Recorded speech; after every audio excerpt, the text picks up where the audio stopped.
Good morning students. कैसे हैं आप सब। प्रीवियस क्लास में हमने चैप्टर नंबर 3 के क्वेश्चन आंसर्स कंप्लीट कर लिए थे। आज की क्लास में हम लोग new chapter 4 acids base and salt उसकी तरफ मूव करने जा रहे हैं। तो चलो स्टार्ट करते हैं new chapter 4 acid base and salt, यानी कि अम्ल, क्षार और नमक।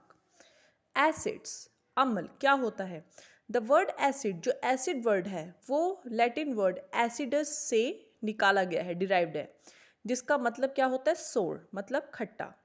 वो सब्सटेंस, वो चीज़ें जिसके अंदर एसिड पाई जाती है, वो सब्सटेंस एसिडिक सब्सटेंस कहलाए जाते हैं।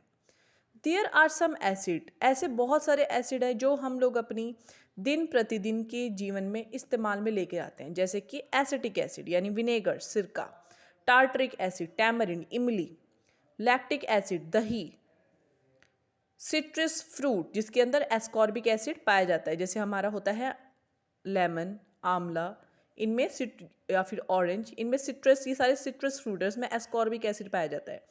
ये जो होते हैं वीक एसिड्स हैं, ये इतने ज़्यादा कोई स्ट्रॉन्ग नहीं है, लेकिन hydrochloric acid HCl, sulphuric acid, nitric acid, ये बहुत ही ज़्यादा स्ट्रॉन्ग एसिड है।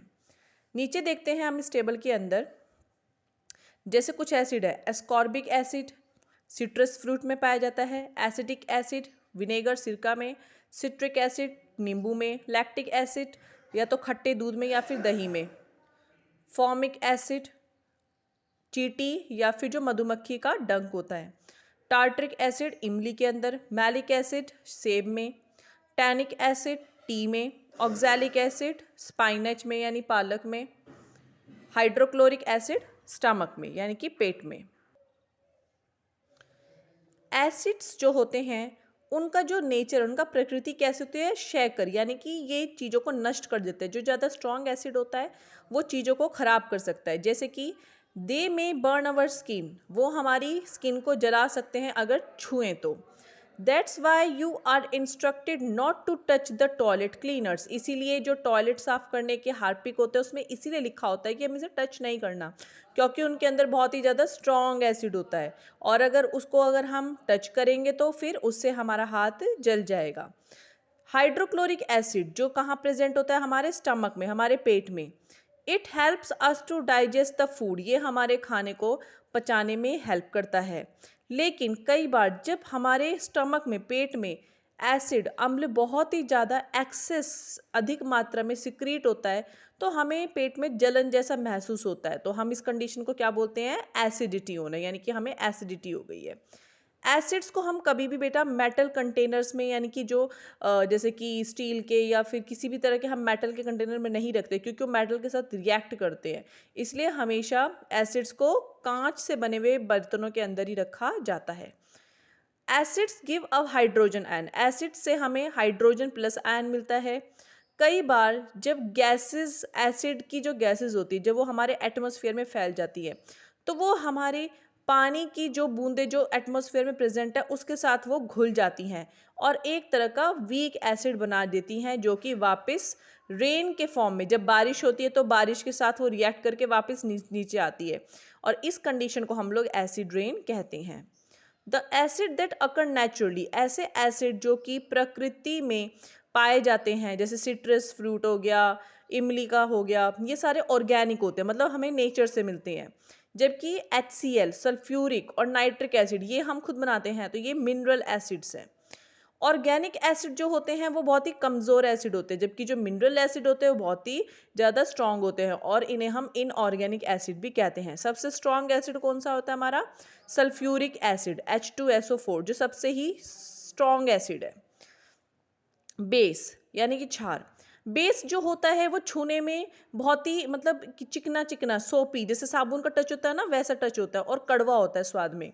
बेसिस के अंदर हमें हाइड्रो ऑक्साइड आयन यानी OH माइनस आयन पाया जाता है, जैसे कि एसिड में H प्लस और इसमें OH माइनस आयन।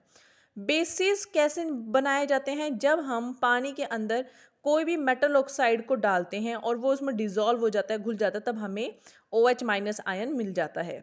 एग्जाम्पल के लिए जो सोडियम हाइड्रोक्साइड का बेस है वो एक बेस है, पोटेशियम हाइड्रोक्साइड एक बेस है, कैल्शियम हाइड्रोक्साइड एक बेस है, मैग्नीशियम हाइड्रोक्साइड एक बेस है।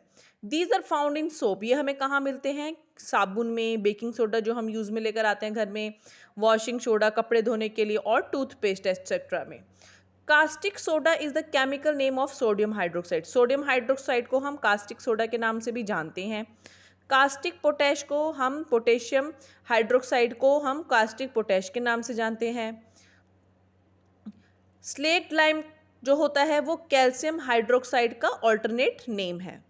The milk of magnesia contain magnesium hydroxide which is an antacid, एक होता है मिल्क ऑफ मैग्नीशिया जो कि मैग्नीशियम हाइड्रोक्साइड इसके अंदर कंटेन होता है, वो एक एंटासिड है। इसका मतलब क्या होता है कि जैसे कि अगर हम बात करते हैं, जैसे मैंने आपको क्या बताया कि जब हमारे स्टमक में एसिड की मात्रा ज़्यादा हो जाती है तो उस एसिड को न्यूट्रलाइज करने के लिए उस टाइम पे मिल्क ऑफ मैग्नीशिया दिया जाता है और उसे पीकर एकदम से हमारे पेट की एसिडिटी कम हो जाती है, रिड्यूस हो जाती है, ठीक है ना। तो मतलब मिल्क ऑफ मैग्नीशिया जो होता है वो एक एंटासिड के रूप में काम करता है।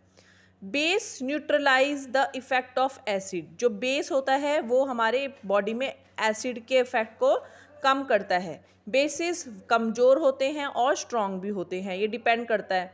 Sodium potassium hydroxide are strong base, जो सोडियम पोटेशियम हाइड्रोक्साइड है वो सबसे स्ट्रॉन्ग बेस है। तो आज की क्लास में हम बस बेस तक करेंगे। Thank you class.